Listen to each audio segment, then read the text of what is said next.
Revise करें थोड़ा सा पहले, मज़ा आएगा। रिवाइज करेंगे तो अच्छा लगेगा थोड़ा सा। बताओ, अगर मैं वेक्टर की बात करूं तो सबसे पहले तो फिजिकल क्वांटिटी में तो कुछ ज़्यादा है नहीं रिवाइज करने लायक, ठीक है। तो सिंपल सी बात है कि अगर मैग्नीट्यूड है सिर्फ तो वो स्केलर है और मैग्नीट्यूड का डायरेक्शन दोनों है तो वेक्टर, वो वेक्टर हो जाएगा, ठीक है। अच्छा, वेक्टर की डेफिनेशन क्या थी, याद है आपको?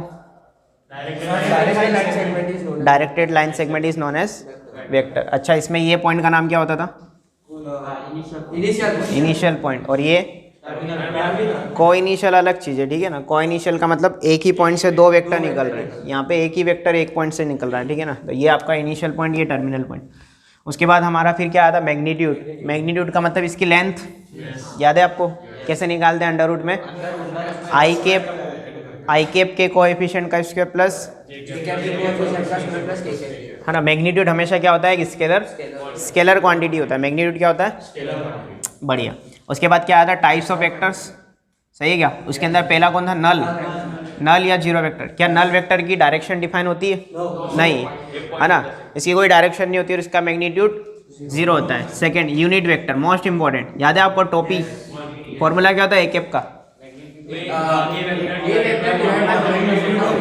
ए vector divide by mod A vector. यानी किसी भी वेक्टर का यूनिट वेक्टर लिखना है तो उस वेक्टर को उसके मॉड्यूलस से डिवाइड लगा दो, सिंपल, बढ़िया।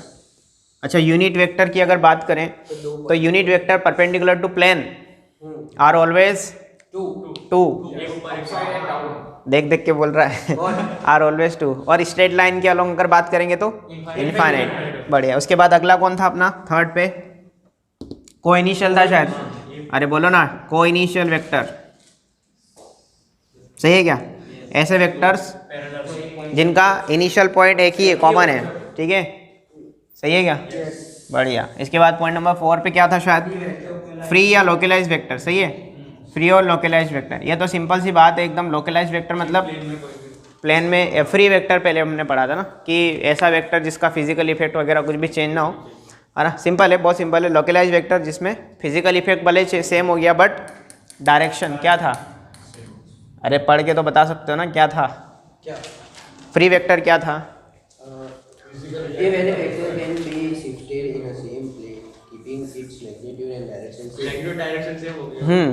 और लोकलाइज में क्या था? डायरेक्शन अलग होगी, वही तो मैं कह रहा हूँ ना, डायरेक्शन अगर चेंज होगी, इसका मतलब अगर फिजिकल इफेक्ट इसका चेंज होगा नहीं होगा? होगा ना, डायरेक्शन ही बदल गई। इसके बाद कौन था टाइप्स ऑफ वेक्टर में? अगला पैरेलल वेक्टर, सही है क्या? पैरेलल होने की कंडीशन क्या थी?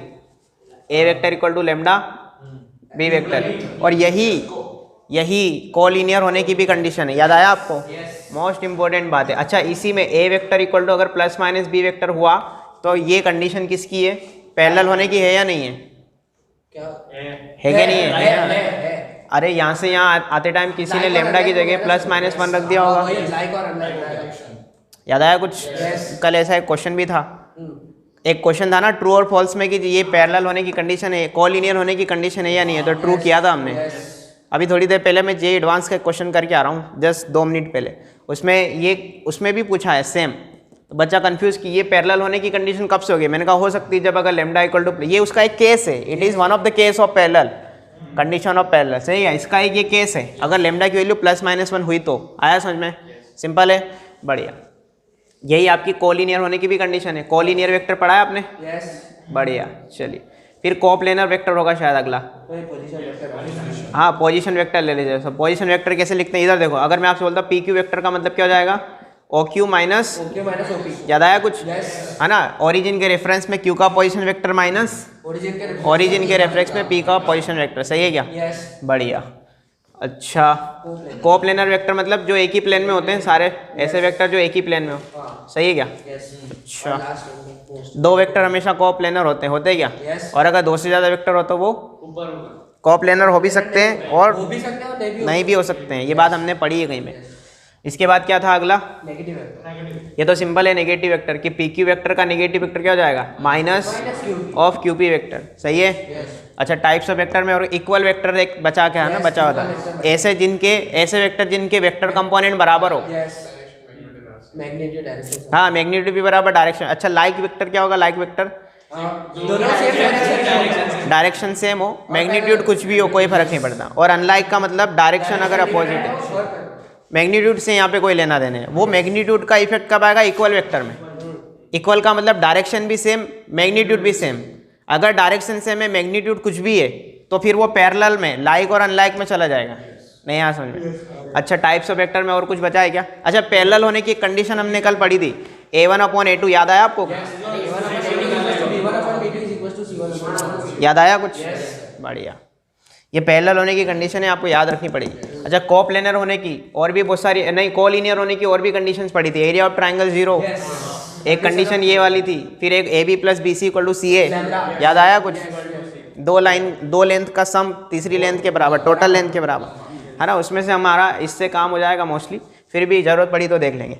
इसके बाद ट्राइंगल लॉ ऑफ एडिशन, याद आया कुछ? है ना।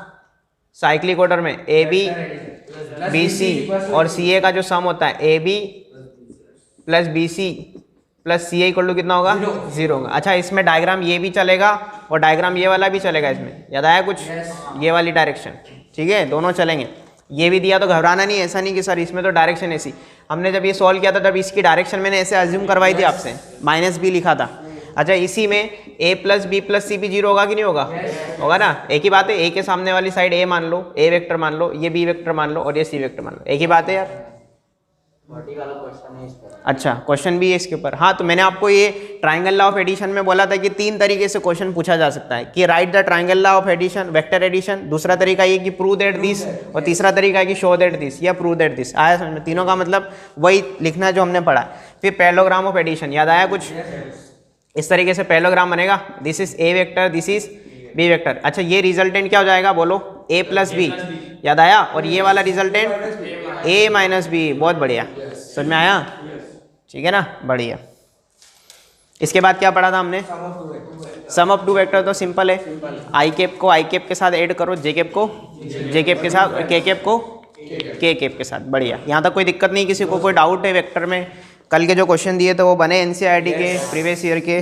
बहुत बढ़िया। तो अगला टाइटल लिखेंगे direction cosines and direction ratios.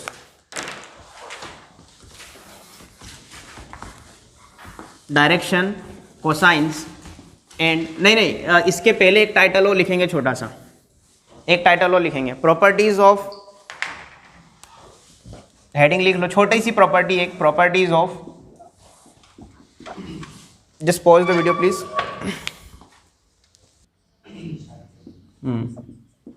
इसके अंदर लिखेंगे सबसे पहला एसोसिएटिव। स्पेलिंग एक बार देख लेना आप लोग, क्रॉस चेक कर लेना।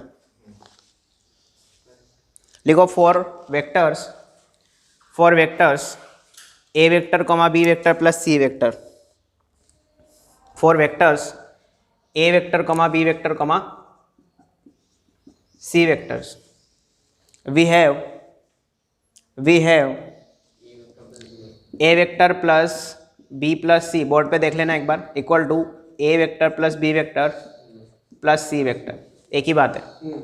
क्या कहना चाह रहा है ये कहना चाह रहा है कि अगर आपके पास 3 वेक्टर है ना, तो आप पहले बाद वाले दोनों को जोड़ के तीसरे वाले को, मतलब ऐसा कह रहा है कि सेकंड थर्ड को पहले ऐड कर लो, फिर उसको फर्स्ट में ऐड कर लो, या फिर आप पहले फर्स्ट 2 को ऐड कर लो, फिर तीसरे को बाद में ऐड कर लो। सेम बात है, नहीं यहाँ समझो। ये सिंपल एलजेब्रा है जो हम लोग अपन, जैसे अपने पास 3 नंबर है 1, 2, 3, आपको पता है कि आप 1 + 2 कितना हो जाएगा 3, और 3 + 3 6, या फिर आप पहले 2 + 3 5 करो, 5 को 1 में ऐड करो तो भी 6। बात सेम है, सिंपल अपना जो एलजेब्रा वही। सेकंड लिखेंगे commutative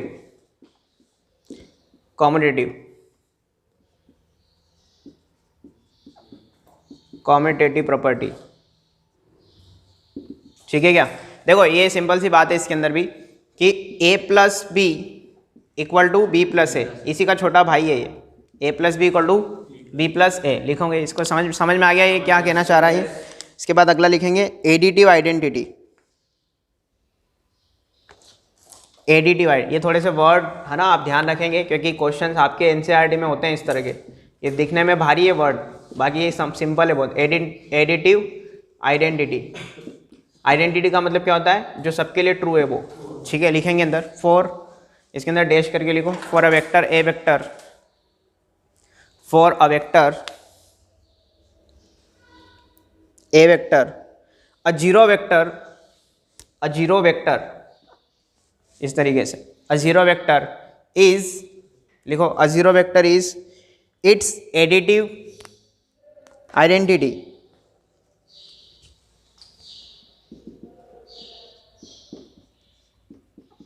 this is additive identity. Board पे लिखेंगे, लिखा हुआ देखें, that is a vector plus zero vector equal to a vector. ठीक है, सिंपल सी बात है यार, जीरो को ऐड कर रहे हो आप तो कोई फर्क नहीं पड़ा, एज इट इज आंसर है। बट ये वर्ड आपको ध्यान रखना पड़ा, एडिटिव आइडेंटिटी, और अगला आएगा एडिटिव इनवर्स, दोनों में अंतर है। ठीक है क्या, दोनों में अंतर है। एडिटिव इनवर्स लिखेंगे अगला, ये एनसीईआरटी पर्पज से लिखवा रहा हूँ, ठीक है ना, इसका जेई से कोई लेना देना नहीं। एडिटिव इनवर्स मतलब सिलेबस में तो है बट छोटी बातें कोई नहीं पूछता आपसे। ठीक है, लिखेंगे एडिटिव इनवर्स में, for a vector A vector, for a vector A vector, a negative vector of a vector is its additive inverse. A negative vector of a vector is its additive inverse. Board पे लिखा है मैंने, that is a vector plus of minus a vector equal to zero vector. ठीक है, ये छोटे छोटे word हैं, इसमें एक डिस्ट्रीब्यूटिव भी कर सकते हो आप चाहो तो, डिस्ट्रीब्यूटिव, लेकिन वो इसमें नहीं आएगा, वो आपका उसमें आएगा, डॉट प्रोडक्ट में आएगा। ठीक है ना, डिस्ट्रीब्यूटिव लॉ होता है, ये सिंपल सिंपल छोटे छोटे लॉ है। कॉम्पिटेटिव लॉ क्या कहता है, ये लॉ बोलते हैं इनको, मतलब लॉ इन द सेंस के रूल्स हैं। कॉम्पिटेटिव रूल्स क्या कहता है कि ए प्लस बी में बी प्लस ए ऐड करो, सेम बात है। ये इसी का थोड़ा एक्सपांडेड फॉर्म है कि ए में आप बी प्लस सी ऐड करो, ब्रैकेट लगाओ, ब्रैकेट कहीं भी लगा सकते हो, कहने का मतलब है, क्लियर है।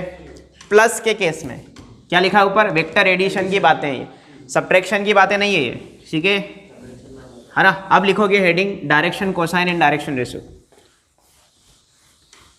Direction cosine and direction ratio.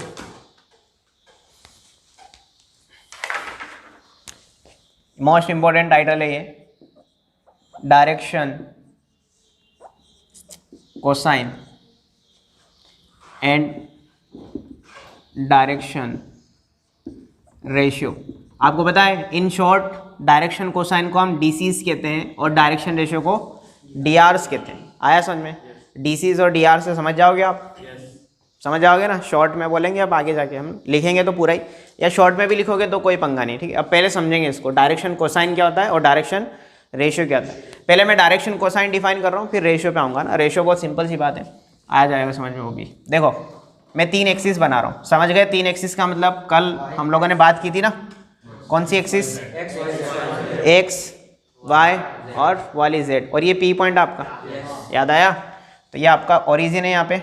अच्छा, इसके ओरिजिन के कोऑर्डिनेट 0,0,0 पूरा बोलो, तीनों एक्स वाई जेड तीनों आएगा। ठीक है, अच्छा अगर बाय द वे मैं ओरिजिन से इस पी पॉइंट को अगर मिलाता हूँ तो स्पेस में आपके पास एक लाइन बनेगी और उसको डायरेक्शन दे दो ओ से पी की तरफ, तो ओपी वेक्टर बनेगा, बनेगा कि नहीं बनेगा। ये आपका ओपी वेक्टर है, कोई दिक्कत इसमें। ये पी पॉइंट और इसको मैंने डायरेक्शन दे दी, कोई दिक्कत नहीं। अगर आपका ओपी वेक्टर जो है, अब देखो आप खुद ही समझो, ऐसे समझो कि ये आपके कोऑर्डिनेट एक्सिस है, दिख रहे हैं आपको, एक्स एक्सिस वाई एक्सिस और जेड एक्सिस दिख रही है आपको, बोलो दिख रही है ना। ये आपका ओपी वेक्टर है, दिख रहा है। तो क्या ओपी वेक्टर एक्स एक्सिस से ये वाला एंगल बना रहा है, ये वाला दिख रहा है, वाई एक्सिस से ये वाला एंगल दिख रहा है, ये वाला और जेड एक्सिस से ये वाला एंगल। और आपको पता है ये सारे एंगल एंटी क्लॉकवाइज दिखाए मैंने, इधर से इधर, इधर से इधर और इधर से इधर, नहीं आया समझ में, ठीक है ना। तो ये एंगल मैं बोर्ड पे बना रहा हूँ, समझ जाओगे कैसे बना रहा हूँ मैं। देखो इधर ये एक्स एक्सिस था हमारा, ये वाई एक्सिस और ये जेड एक्सिस, मतलब मैं पॉजिटिव डायरेक्शन में एंगल ले रहा हूँ। तो सपोज ये आपका एक्स एक्सिस से बना हुआ एंगल है इस तरीके से, अल्फा, इसको अल्फा बोल दो थोड़ी देर के लिए, और ये वाला एंगल थोड़ी देर के लिए मैं बीटा बोल देता हूँ, कोई दिक्कत है नहीं। और जेड एक्सिस से जो इसने एंगल बनाया वो मैं ऐसे दिखाऊंगा, इसको मैंने गामा बोल दिया, सही है। तो ये जो एंगल इस ओपी वेक्टर ने एक्सिस के साथ बनाए हैं, इन एंगल को अल्फा, बीटा और गामा को हम बोलते हैं डायरेक्शन एंगल। क्या बोलते हैं इनको हम, डायरेक्शन एंगल, क्योंकि ये डायरेक्शन दिखा रहे हैं इसको, नहीं आ समझ में, सही है क्या। और आप क्या पढ़ रहे हो, डायरेक्शन कोसाइन, कोसाइन का मतलब कॉस, साइन का मतलब साइन, कोसाइन का मतलब कॉस, टेंजेंट का मतलब टेन, याद आया कुछ? तो अगर मैं इस पे सब पे कॉस चढ़ा दूँ तो ये क्या बन जाएगा? डायरेक्शन कोसाइन बन जाएगा, सिंपल। इन सब में कॉस लगा दो, कॉस लगाना आता है आपको? ये हो जाएगा कॉस अल्फा, ये जाएगा कॉस बीटा और ये जाएगा कॉस गामा। इस सबको बोलोगे आप क्या? Direction cosines. कोई दिक्कत है? बस सिंपल इतनी सी बात है। आया समझ में? क्या पहले ये डायग्राम बना के थोड़ी सी थ्योरी लिखेंगे, फिर ये दोनों बातें लिखेंगे। डायग्राम बनाओ आप आराम से। ये डायग्राम बना लिया, अब लिखेंगे। लिखें, नीचे लिखें। If a vector OP vector, if a vector OP vector makes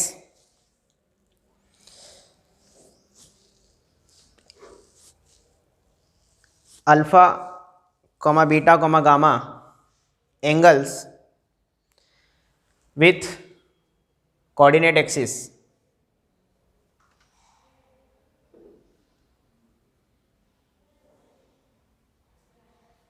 coordinate axis in space, in space, है ना? स्पेस में बातें हो रही है हमारी। 3D में मतलब स्पेस, 3D में है मतलब हम स्पेस में हैं, ठीक है? In space, then alpha comma beta and gamma are known as direction angle, direction angles, ये लिखा है बोर्ड पे, direction angles, direction angles made by OP vector, made by OP vector and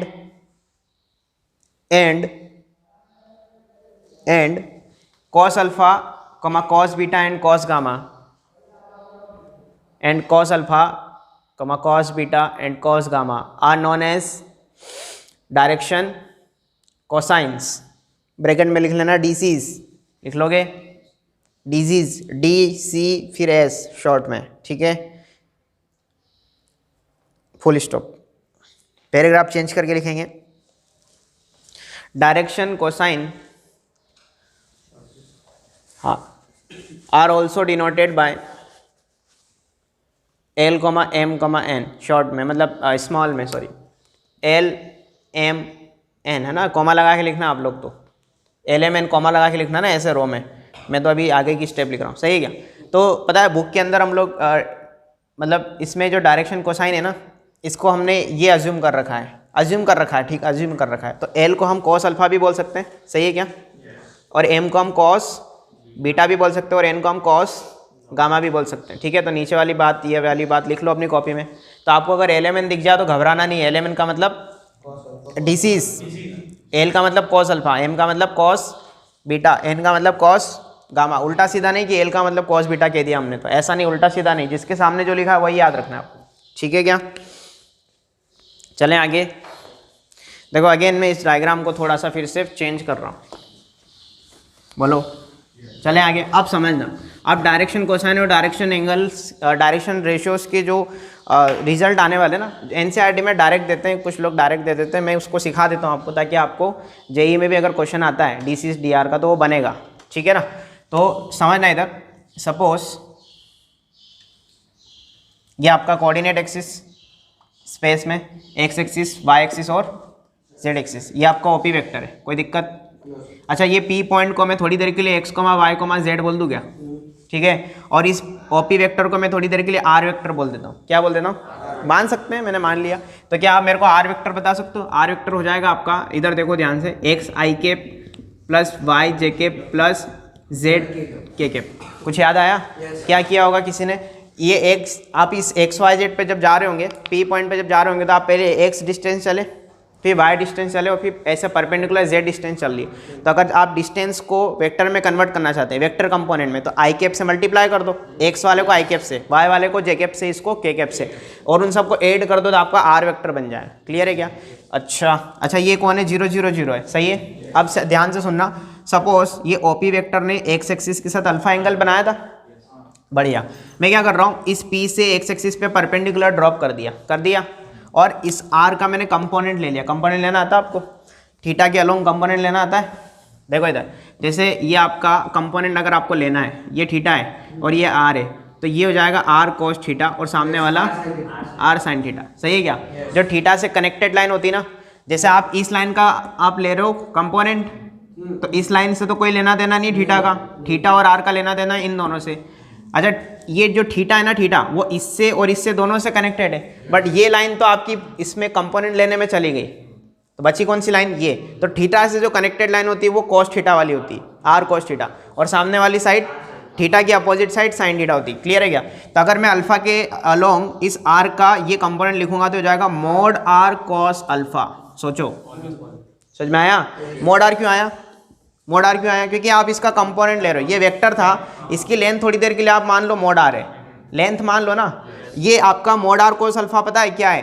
कोई एक स्केलर क्वांटिटी है, क्योंकि कॉस एक एंगल स्केलर देगा और ये मोड एक अपने आप में स्केलर है, तो ये पूरा स्केलर, और ये क्या हो जाएगा?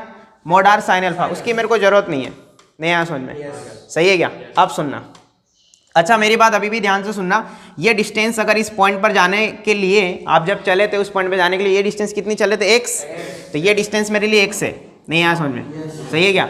सिमिलरली अब देखो, अगर मैं इस r वेक्टर को मॉडिफाई करूं, है ना, खाली मैं एक ही बात लिख रहा हूं, उससे समझ जाना कि आपके लिए x जो है अब r cos अल्फा है, तो यहाँ पे क्या आ जाएगा बताएं? मोड r cos अल्फा आई कैप। सही है क्या?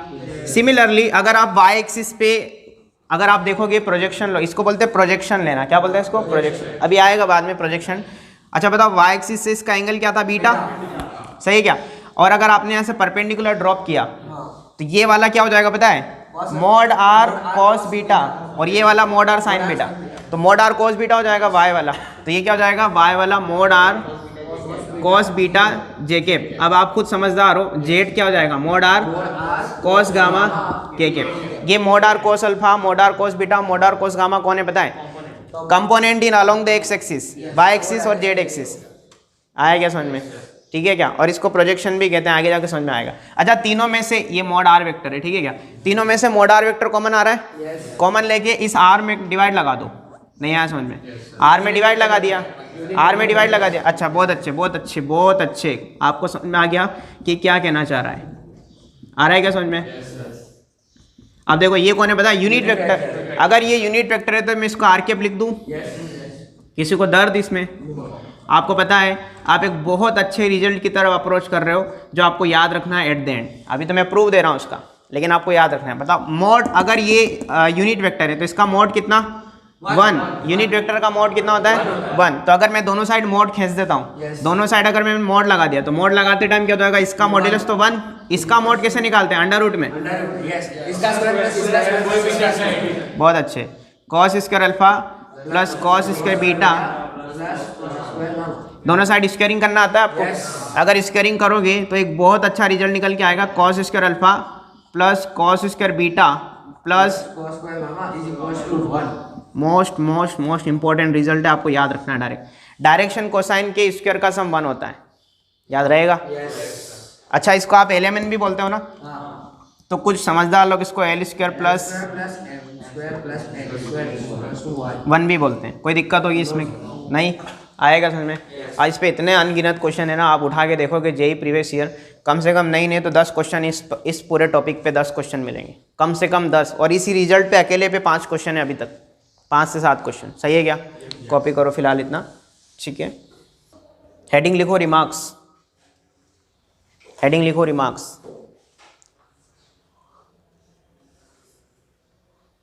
इसके अंदर पॉइंट नंबर 1 लिखेंगे,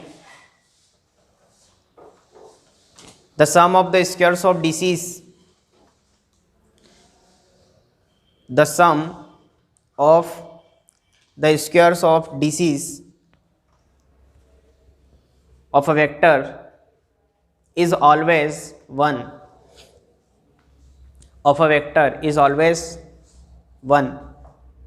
ठीक है? दुनिया का कोई भी वेक्टर आपको दे देंगे, अगर आप उसके डायरेक्शन कोसाइन निकाल लेते हो तो डायरेक्शन कोसाइन के स्क्वायर का जब भी आप सम करोगे तो वो 1 आएगा। ठीक है क्या?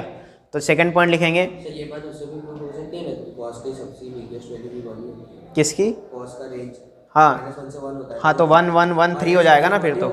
नहीं तो भैया फिर 1 + 1 + 1 3 हो जाएगा ना। तीनों की नहीं लिखेगा, फिर तीनों की रेंज लिखनी पड़ेगी।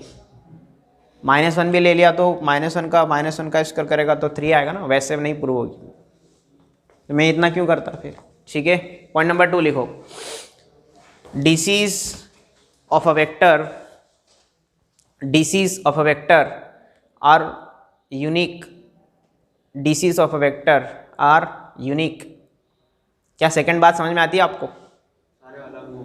अब यूनिक मतलब सुनना आप ध्यान से, किसी भी वेक्टर के डायरेक्शन कोसाइन जो होते हैं ना वो हमेशा यूनिक होते हैं। कैसे यूनिक होते हैं कि अगर यूनिक अगर नहीं हुए तो फिर इन तीनों का स्क्वायर का सम फिर 1 नहीं आएगा, कुछ और आएगा। आप सोचो आपके पास दुनिया में इनफाइनाइट नंबर है, उसमें से डायरेक्शन कोसाइन अगर आपने किसी वेक्टर के निकाले तो वो कोई एक नंबर आता है। क्या आता है? कोई भी एक नंबर आएगा। तो जैसे आपने पहली डायरेक्शन कोसाइन निकाली L, वो कुछ आया सपोज, फिर ये कुछ आया, ये कुछ आया, तो इन तीनों का जब स्क्वायर का सम करोगे तो फिर 1 अगर आएगा, इसका मतलब वो जो सेट आप सोच रहे हो 3 नंबर का जिसके स्क्वायर का सम आप कर रहे हो, तो वो सेट आपके लिए यूनिक है। फिर नहीं आया समझ में? ठीक है ना, तो डायरेक्शन कोसाइन हमेशा यूनिक होते हैं। ठीक है, अगला पॉइंट लिखेंगे, पॉइंट नंबर 3 लिखेंगे। पॉइंट नंबर 3 में मैं इधर से थोड़ा सा ये हटा दूं क्या? ऐसे भी डायग्राम मिटा दिया, हालांकि मैंने ज़रूरत नहीं थी, बट फिर भी क्योंकि मेरे को समझाना है कुछ। आप देखो इधर पॉइंट नंबर 3 में लिखना, point number 3, mod r cos alpha equal to, mod r cos alpha equal to projection of या लेंथ ऑफ प्रोजेक्शन। ये लेंथ है, ये क्या है पता है? स्केलर क्वांटिटी है। अरे बोलो ना, ये स्केलर क्वांटिटी है कि नहीं है? तो ये लेंथ है, this is length of projection of are vector on x axis. सही है क्या? यही तो किया था हमने, कंपोनेंट लिया था। अरे याद है आपको, इसका कंपोनेंट लिया था ना आर का, तो मोड आर कोस अल्फा ये आया था, यानी इसका मैंने प्रोजेक्शन लिया। प्रोजेक्शन समझते हो आप? प्रोजेक्शन मतलब इसकी शेडो। ठीक है, ये टॉपिक अभी आगे आएगा, बट अभी समझते चलो। इसी के अंदर mod r sine alpha equal to length of projection of are vector on Y axis. ठीक है क्या? है ना? और mod r cos alpha, sorry यहाँ पे सॉरी साइन अल्फा नहीं, कॉस बीटा, माय मिस्टेक। सही है क्या? कॉस गामा, है ना? सब लोग एकदम इधर ही देख रहे कब से। सही है? अब projection, length of projection of are vector on z axis, ये बहुत इंपॉर्टेंट बात है, बहुत इंपॉर्टेंट। जेई प्रीवियस ईयर का एक क्वेश्चन आप इससे सॉल्व कर दोगे इस बात से। आ रहा है समझ में?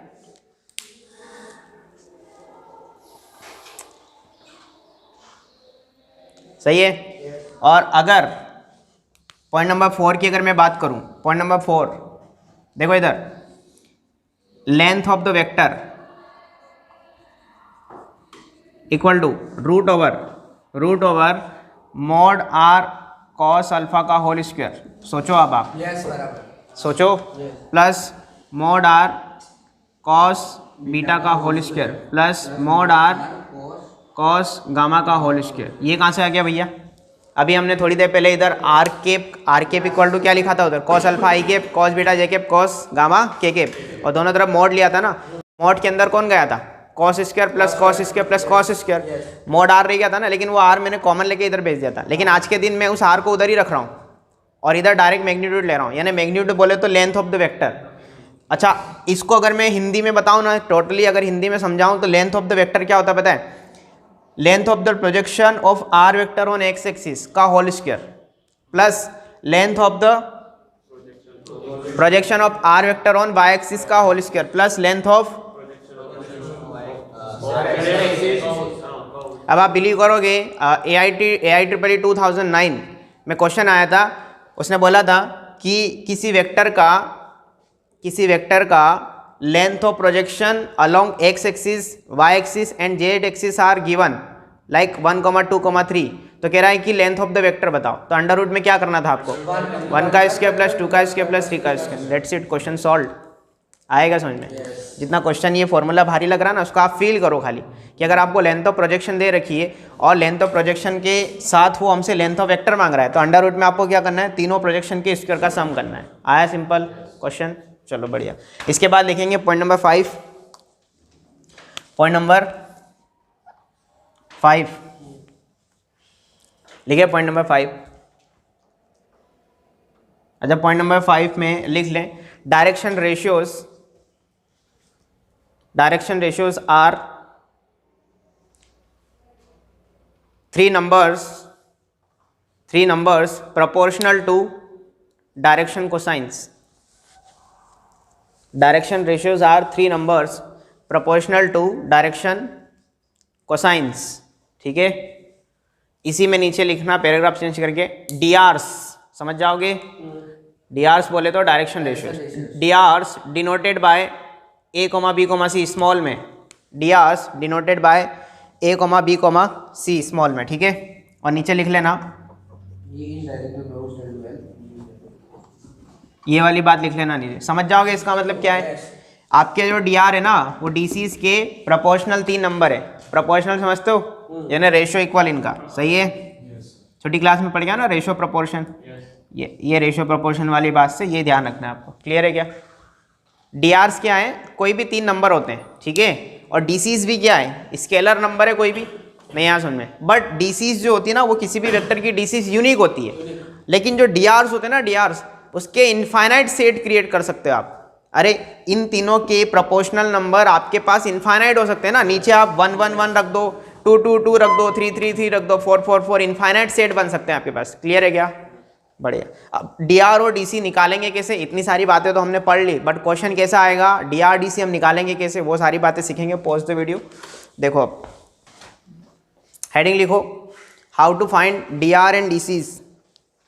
How to find DR and DCs, बहुत सिंपल है। जितनी बातें आप अभी जिस लेवल पे पढ़ गया है ना, अब ये जो बात आप सीख रहे हो ना क्वेश्चन सॉल्व करने के लिए, ये बहुत आसान बात है, ठीक है। क्या लिखा, how to find DR and DCs, सही है। देखो इधर सुनना ध्यान से, 2 तरीके से सिखाऊं, 2 तरीके मतलब दोनों तरीके बहुत है तो आसान ही, बट सुनना ध्यान से कि वो वेक्टर हमसे कैसे भी बनवा सकता है। सुनना, इसके अंदर मैं अगर बोलता हूँ आपसे कि आपके पास एक पॉइंट है A जिसका नाम है x1, y1, z1, कोई दिक्कत है। और एक कोई पॉइंट है आपके पास B, इसका नाम है x2, y2, z2, और मेरे को AB वेक्टर बनाना है। क्या बनाना है, ठीक है। अब देखो AB वेक्टर कैसे बनेगा, सबसे पहले तो AB वेक्टर बनाते हैं हम लोग कैसे, बाद वाला माइनस पहला वाला i कैप, याद आया कुछ, याद आया कुछ, x2 minus x1 i cap, बहुत अच्छे, plus y2 minus y1 z cap, plus z2 minus z1 के कैप, कोई दिक्कत है इसमें। ये हमेशा ध्यान रखना, बाद वाला माइनस पहला वाला, क्लियर है क्या। अब आपको पता है जब आप बाद वाला माइनस पहला वाला कर रहे थे ना बिना आई कैप लगाए, बाद वाला माइनस पहला वाला किया फिर आई कैप लगाया, तो ये जो बाद वाला माइनस पहला वाला है ना यही आपका A है, यही आपका कौन है A, और ये जो है ना यही आपका B है, नहीं आया समझ में, और यही आपका C है लास्ट वाला। अरे इसका मतलब DRs जो है वो तो बहुत आसान है, नहीं आया समझ में। DRs कौन है पता है, आई कैप, जे कैप और के कैप के कोएफिशिएंट DR होते हैं, यानी किसी भी वेक्टर में आई कैप, जे कैप और के कैप के जो कोएफिशिएंट होते हैं ना वही आपके DRs होते हैं, डायरेक्शन रेशियो होते हैं, नहीं आया समझ में, आएगा समझ में, ठीक है ना। तो अब वो वेक्टर आपको या तो 2 पॉइंट देकर के बनवाएगा या रेडीमेड दे देगा। अगर रेडीमेड दिया तो मुझे सिर्फ उठा के लिखना ही तो है, वो आपका ABC हो जाएगा। अब मेरे को निकालना है LMN बोले तो cos alpha, cos beta, cos gamma. तो सुनना, ये तो DRs हो गया, अब मेरे को DCs निकालना है। तो DCs के लिए क्या करना है आपको, सुनना बहुत ध्यान से सुनना। DCs के लिए कुछ नहीं करना है, सिंपल सी बात है, आपका वेक्टर रेडी है, ठीक है।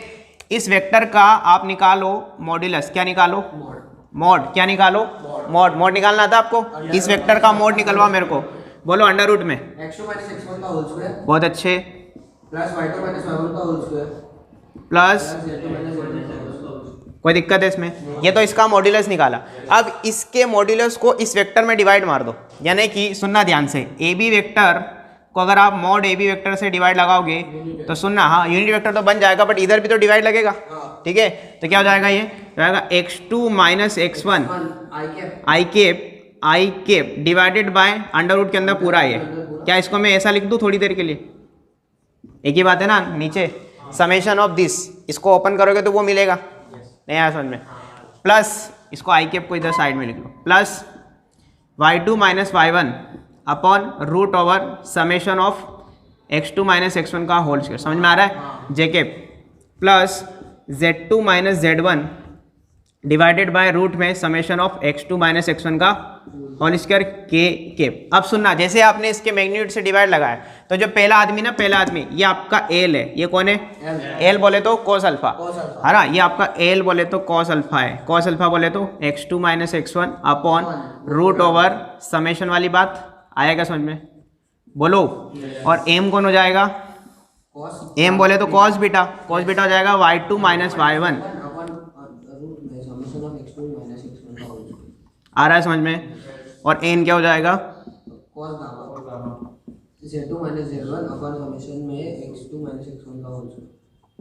अरे बहुत आसान है, इसका मतलब डी आर और डी सी। देखो ये कौन है पता है? ये सब आपके डी सीज हैं।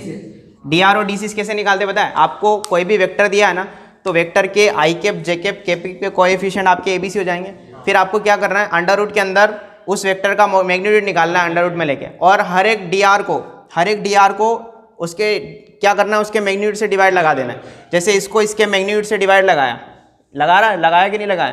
तो जो बचा हुआ जो हमारा रिजल्ट आएगा वो आपका एल हो जाएगा, कॉस अल्फा हो जाएगा। ये बचा हुआ इधर एम हो जाएगा और ये एन हो जाएगा। सिंपल आएगा समझ में? क्वेश्चन करेंगे तो समझ में आ जाएगा। ठीक है, तो ये आपका डी आर और डी सी निकालने का तरीका है, लेकिन वेक्टर बनाने का तरीका पहले पता होना चाहिए। समझ में आया? ठीक है। अच्छा, अगर मैं आपसे बोलता हूँ कि ये ए पॉइंट ये है, बी पॉइंट ये है, मैं आपसे बोलता हूँ कि ए का पोजीशन वेक्टर बना के बताओ, ए का पोजीशन वेक्टर।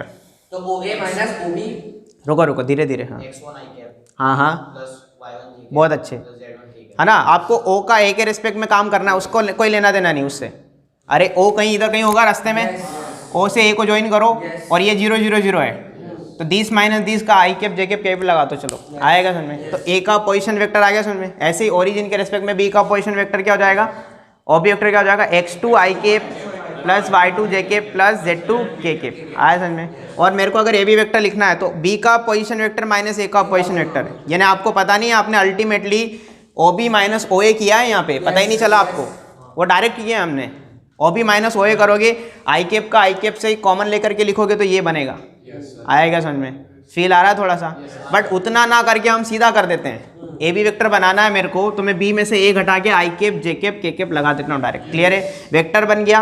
रेडीमेड दिया तो कोई पंगा नहीं है, देगा वो कई बार एनसीईआरटी वाला रेडीमेड दे देगा। ये बना लिया हमने। फिर आई कैप जे कैप के कैप के कोएफिशिएंट कौन हो गए? ABC।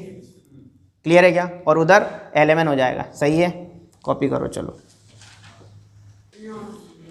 चले, बोलो। एक्सरसाइज 10 पॉइंट है ना, बोलो। 10.2 में क्वेश्चन नंबर आ जाओ 12।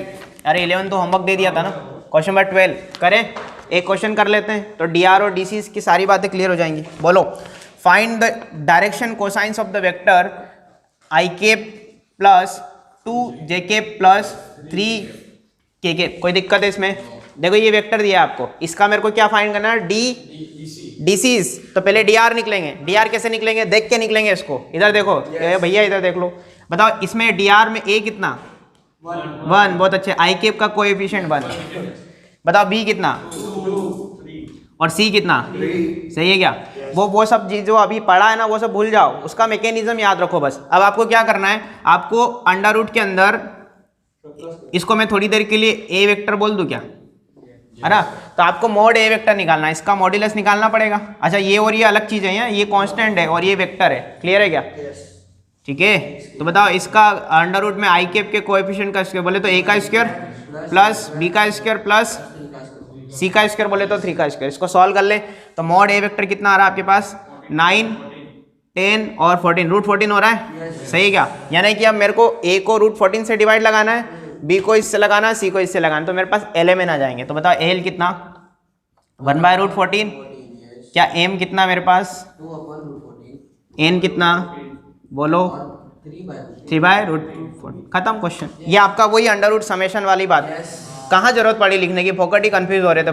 कहीं कुछ जरूरत नहीं है आपको, तो सीधा इसका मैग्नीट्यूड से डिवाइड लगाना है। भूल जाओ उसको, वो तो समझाने के लिए था खाली।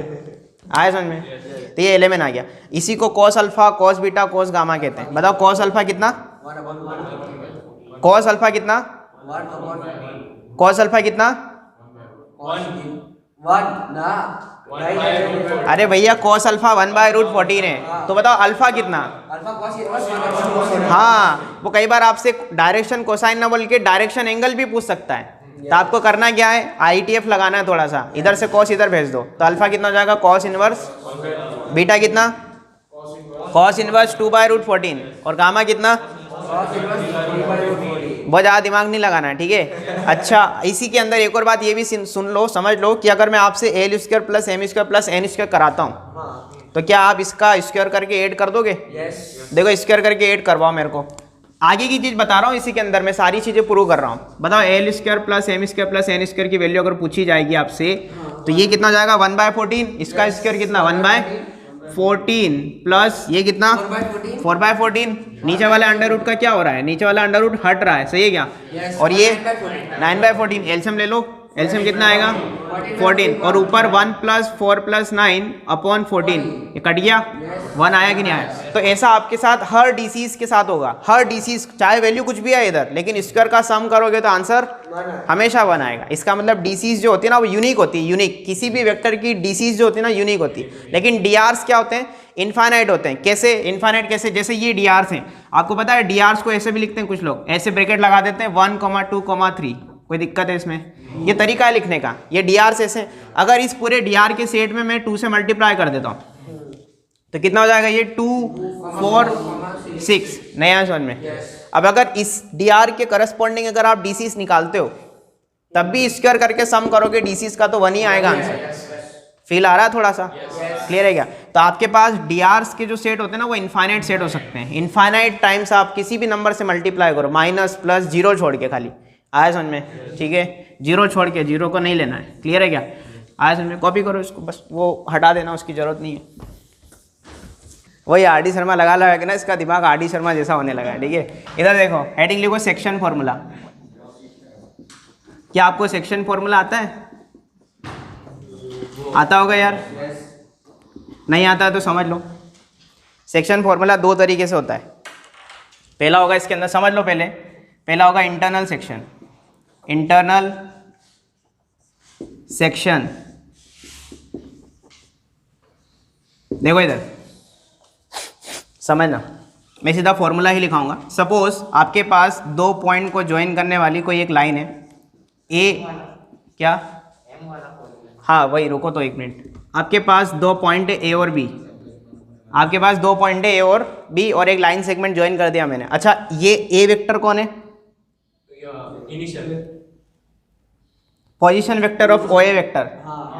फील आया कुछ? ओ कहीं होगा, उससे ए को मिलाया तो ओ ए वेक्टर बराबर ए वेक्टर और O B vector equal to, सही है क्या? अच्छा ये जो ए बी लाइन सेगमेंट है ना, इसमें कहीं पर भी कोई एक पॉइंट सी है, कहीं पर भी बोला मतलब कहीं भी हो सकता है, कहीं पर भी हो सकता है, यहाँ इस कोने पे, यहाँ बीच में, इधर उधर, कहीं भी, बिल्कुल सेंटर में नहीं बोला मैंने। तो ये जो सी वेक्टर है ना, इसको मैंने सी वेक्टर बोल दिया, मतलब सी पॉइंट का पोजीशन वेक्टर सी वेक्टर मान लिया। और मैंने ये मान लिया कि ये जो सी पॉइंट है ना, सी पॉइंट, ये लाइन सेगमेंट ए बी को m/n में डिवाइड कर रहा है इंटरनली, क्लियर है क्या? तो आपके पास इस सी का पोजीशन वेक्टर आ जाएगा, सुनना ध्यान से, सी का पोजीशन वेक्टर बोले तो सी वेक्टर, m इंटू बाद वाला, m इंटू बोले तो m इंटू बी वेक्टर, नहीं आया समझ में? आप पोजीशन वेक्टर के रेस्पेक्ट में लिख रहे हो ना, तो पॉइंट को मत लिखना, आप पोजीशन वेक्टर में ही फॉर्मूला लिखना, m इंटू बाद वाला प्लस n इंटू पहले वाला, यानी n into A vector upon ratio का सम m प्लस n। याद रहेगा? सिंपल। इंटरनल सेक्शन से आप किसी भी पॉइंट के कोऑर्डिनेट, आप ऐसे कोऑर्डिनेट बोले तो उसका पोजीशन वेक्टर निकाल सकते हो, क्लियर है? अगर यही एक्सटर्नल सेक्शन होता तो, अगर यही एक्सटर्नल सेक्शन होता तो क्या होता, तो ध्यान से सुनना, तो आपका सी वेक्टर हो जाता m b vector minus n a vector upon m minus हो जाता सिर्फ। आया क्या समझ में? सही है? क्या एक्सटर्नल डिवीजन बोले, एक्सटर्नल सेक्शन बोले तो ये पॉइंट इस पर नहीं होकर के कहीं पर एक्सटर्नली कहीं से इसको डिवाइड कर रहा है, यानी कोई एक लाइन सेगमेंट से इसको ज्वाइन करके डिवाइड कर रहा है, क्लियर है क्या? मतलब वो पॉइंट लाइन सेगमेंट पे नहीं होगा, कहीं ए बी पर नहीं होगा, कहीं एक्सटर्नली कहीं होगा, ठीक है? एक्सटर्नली कहीं होगा, क्लियर है? आपको सिर्फ फॉर्मूले में क्या करना है, अरे प्लस की जगह माइनस करना है, ठीक है? अब इसी के अंदर अगला टाइटल मैं ले रहा हूँ मिड पॉइंट। क्या ले रहा हूँ? Mid point. अब देखो फोटो बना देता हूँ पहले। अगर ये आपका ए बी वेक्टर था, बोलो ए वेक्टर, बी वेक्टर और सी जस्ट मिडिल में, सी कहाँ है? जस्ट मिडिल में, तो ये रेशो 1:1 हो जाता है फिर, ठीक है? और मिड पॉइंट फॉर्मूला लगा दो सिंपल, मिड पॉइंट फॉर्मूला लगाना आता है, सी वेक्टर इक्वल टू बोलो 1 into B vector plus 1 into A vector, बोले तो A vector plus B vector upon 2, जमा के लिख दो, क्या फर्क पड़ता है, सही है क्या, ए प्लस बी बाय, तो ये आपका पोजीशन वेक्टर है जब मिड पॉइंट दिया हो, ये इंटरनल सेक्शन और एक्सटर्नल सेक्शन के कंपैरिजन में इस तरीके से, सही है। इस पे क्वेश्चन है हमारे पास बहुत सारे, एनसीईआरटी भरी पड़ी है इससे, ठीक है, कॉपी करो फिलहाल इसको। करे बात, बोलो, प्रैक्टिस करो क्वेश्चंस की तो याद रहेगा तुमको सब कुछ। वो कह रहा है मेरे साथ साथ रहना, मैं पढ़ रहा हूँ, डायग्राम बना रहा हूँ, देखते चलना। वो कहना चाह रहा है कि find the position vector of a point r which divides the line joining 2 points P and Q whose position vectors are I plus 2j minus k and minus I plus j plus k respectively in the ratio 2:1। कुछ नहीं, फर्जी बात है, देखो इधर diagram समझ में आ ही जाएगा तुमको तुरंत। ये आपका P पॉइंट है, ये Q पॉइंट है, जैसा उसने बोला है वैसा डायग्राम बनेगा। ऐसा रटना नहीं है कि पहले तो हमने A और B से फॉर्मूला लिखा, उससे कोई फर्क नहीं पड़ता। यहाँ पे कहीं पे कोई R पॉइंट है जो इसको 2:1 में डिवाइड कर रहा है, कोई दिक्कत। अच्छा, P का पोजिशन वेक्टर क्या है मेरे पास, बोलो I cap plus 2j cap minus के केप। यहाँ पे पहले जैसे मैंने ए वेक्टर लिखा था ना, आज के दिन वो वेक्टर उसने पूरा दिया हुआ है, क्लियर है, ठीक है। और क्यू क्या दिया हुआ है उसने, माइनस आई प्लस जे प्लस के। वो कह रहा है कि आर का पोजीशन वेक्टर बताओ, जबकि आर इंटरनली और एक्सटर्नली दोनों तरीके से डिवाइड कर रहा है, सही है क्या, सिंपल है।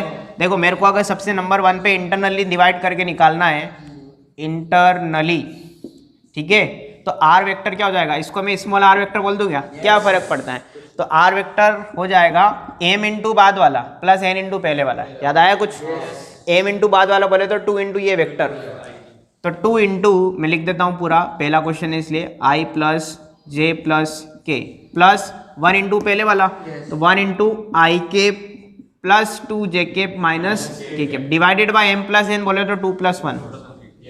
सिंपल है यार। अब इसको सॉल्व कर लो, आर वेक्टर कितना हो जाएगा, देखो माइनस का 2i प्लस का i माइनस का i केप प्लस का 2j प्लस का 2j प्लस का 4j केप प्लस का 2k माइनस का k प्लस का k केप डिवाइडेड बाय कितना, this is the required vector r vector, जिसका पोजीशन वेक्टर क्या है मेरे पास, ये है। कोई दिक्कत है इसमें, सिंपल। अब अगर मैं सेकंड नंबर पे एक्सटर्नली बोलता हूँ, एक्सटर्नली आप चाहो तो कॉपी भी कर सकते हो अब तुरंत, क्योंकि समझ में तो आई है। एक्सटर्नली में क्या होगा, यहाँ पे माइनस आ जाएगा और नीचे भी तो 2 - 1 होगा ना, फिर ये ध्यान रखना है ना। तो आर वेक्टर इक्वल टू हो जाएगा 2 इंटू बाद वाला, बोले तो माइनस का i प्लस जे प्लस के माइनस 1 इंटू पहले वाला, ठीक है। पहले वाला कौन है, i प्लस 2j माइनस के। कॉपी करना शुरू कर दो चाहो तो, कहीं कैलकुलेशन में गलती हो तो बता देना, अपॉन a माइनस n। अच्छा, तो आर वेक्टर हो जाएगा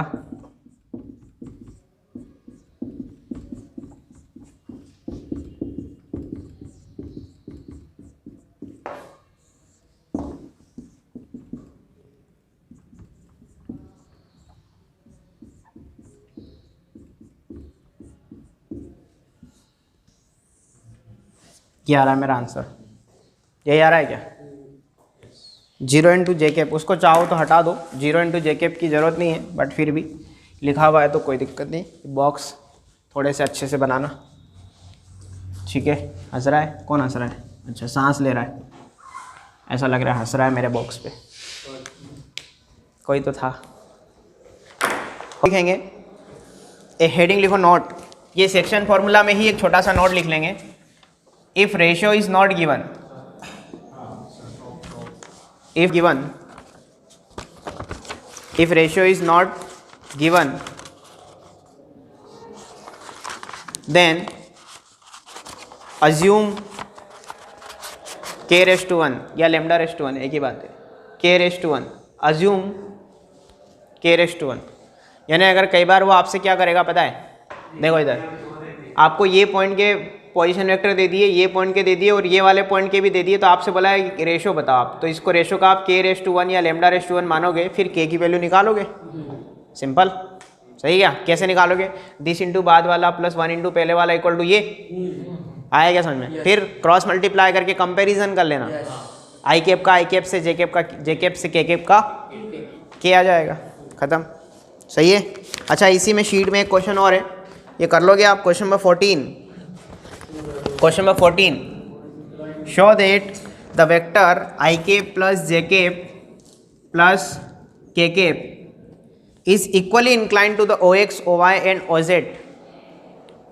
देखो इधर, ये आपका ओपी वेक्टर है, पता है, ये ओपी वेक्टर दिया उसने, वो कह रहा है कि ये ओपी वेक्टर इक्वली इंक्लाइंड है, ऐसा प्रूव करके बताओ, शो करके बताओ। तो जैसे ये आपकी कोऑर्डिनेट एक्सिस है, ये आपका ओ है, ये एक्स है, ये वाई है, ये जेड है। अच्छा, ओ एक्स का मतलब एक्स एक्सिस, ओ वाई का मतलब और ओ जेड का मतलब, और ये आपका पॉइंट पी है जिसका position vector I K plus J K plus के पे। अब सपोज ये पी जो है एक्स एक्सिस से अल्फा एंगल बना रहा है, वाई से कैसा बना रहा है, बीटा, और जेड से कैसा बना रहा है, गामा। कोई दिक्कत? तो क्या आप अल्फ़ा बीटा गामा, या फिर ऐसा अगर मैं आपसे बोलता हूँ कि आप डीसीज बता सकते हो, डीसीज इस वेक्टर की डीसीज, पहले डी आर बताओ, डी आर, इसके डी आर क्या हो जाएंगे, A1 B1 और C1। मैग्नीट्यूड कितना होगा इसका,